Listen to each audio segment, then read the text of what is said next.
The oldest book that are with me at the moment are around 1620 something. It's the same age of the violin of Judith. Yes, that's interesting. Yeah. That's a long time ago, 1620. It's the same as with the violin. The music is alive as you start doing it. That's the whole thing about music.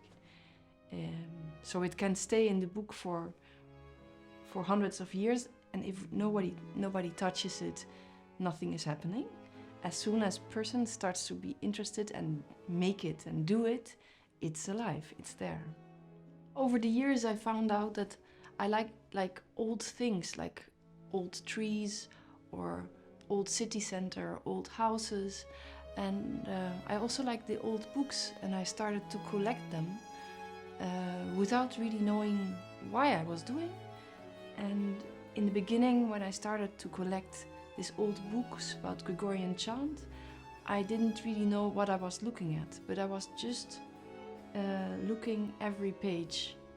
It took me like 2 years to understand a little bit what I was seeing, and I still don't exactly know why I'm doing it and what I'm looking, but they fascinate me, and it's also because they are old. They have been in the hands of many people, and I am just checking. You can see at the material which pages are be used a lot and which are not. So actually I'm checking those old books on their personal history. What happened with the book, and why did the people look on 1,000 times to this page and ignored other pages? So like I'm looking at the history of the book, and I'm doing then the same. The pages that has been used a lot, I'm studying. And maybe for a future program or a project, but that's not why I do it. Actually, I don't really know why I'm doing it, but it fascinates me.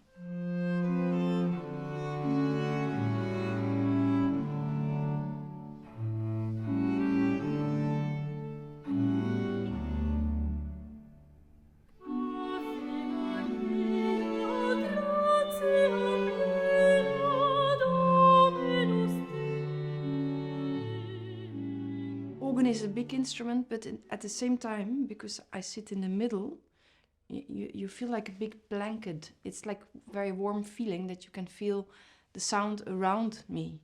So I know it's big, and I can feel the big room, but at the same time it's very a comfortable, safe space to be in the sound, and to be able to control the sound, that it's big with little details and stuff.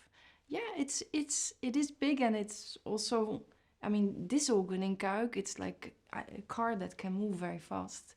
So it's not a slow truck. I can move it. It feels very flexible.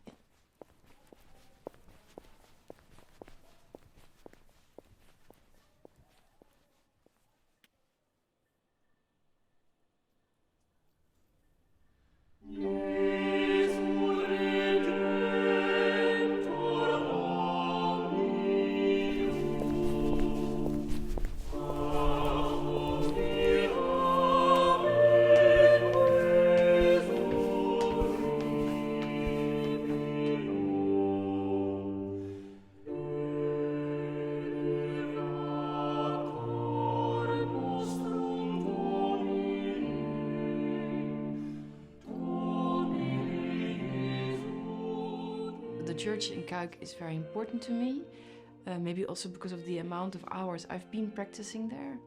I started when I was around, I think, 11 or maybe 14, going to that church and that organ.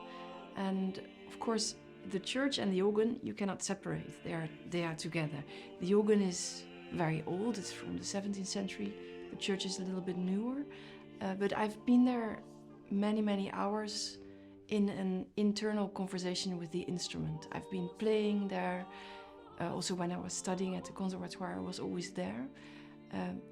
If I think about the time I spent there, I stopped counting, because it has been me and the organ for hours and hours and days and summers, coming in the winter a little less. So it became my second home, being there, upstairs there, and feeling the big space behind me. If I'm there, time stops. There's no phone. There's no one else than just the instrument, the sound, the room, and there's freedom of thought and freedom of experimenting with the instrument. And if I'm there and it takes a little while to get all the hasty things of life, if they are gone, then it's a space of new creation and new ideas, and or just enjoying peaceful moments with the instrument.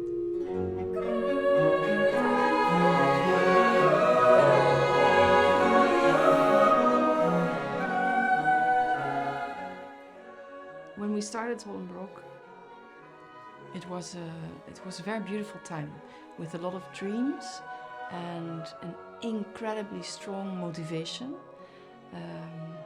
It was for us completely clear that the whole world should hear this music.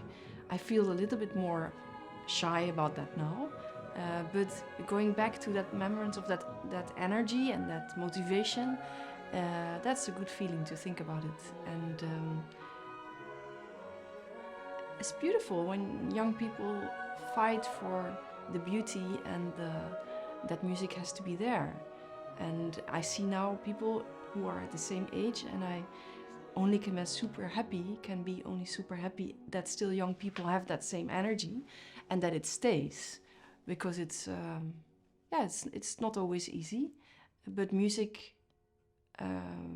brings people together in a beautiful way, and that's the memory that I have about that beginning time. Huge amount of energy to do it. And it was necessary because it needed a big movement to do this. The people who play in Holland Baroque, what we all have in common is a philosophy about the music and how to bring it to people, what it does to young people, with whom do we want to share it. I can see also that people are coming from different countries, and at their home they have their own projects where they share music with children and they want to bring the music to the world. So I think philosophy is maybe a big word, but it is a way of life. What do you want to do with the talent that you have? With whom do you want to share it? What is the meaning of music to the society? How can we make, also if it's just a little part, how can we make the world a little bit better with music? And we talk about it, and everyone doing it is at his place in his own way. And maybe it's also that we just share in the way of living. But it's special to me that people all want to give their whole energy and body and the dedication of the day, because they all understand that music can do something to the world, can change something. I think it's something that you are born with. It's the need to share music and to do it every day, and that it's never stops, so that there is an inspiration that will go on for forever. Yeah, you don't say, okay, we did it today, tomorrow I don't have the energy to do it again. No, all these people, they have the energy to do it tomorrow again. And it doesn't matter, I think it doesn't matter where they come from or what they studied. It's an inner thing that has been always there.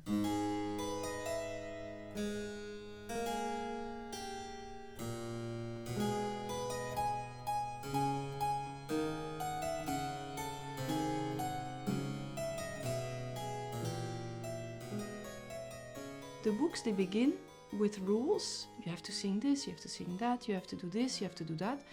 And then if you look how the book was used, it's not. But that's, and it's, all the books that I have, they come from Holland. And it's I can see the way the book is used. This is also still the way of thinking in Holland as we do now. Like there are rules, you have to do this, but what we do, whoop, we do another thing. And I think that's fascinating to see that from above, really literally at the beginning of the book, there are rules, and then you open the book and you see that people didn't do it. And they had their own favorite stuff. And I'm looking at that favorite stuff and also looking at little remarks people wrote down.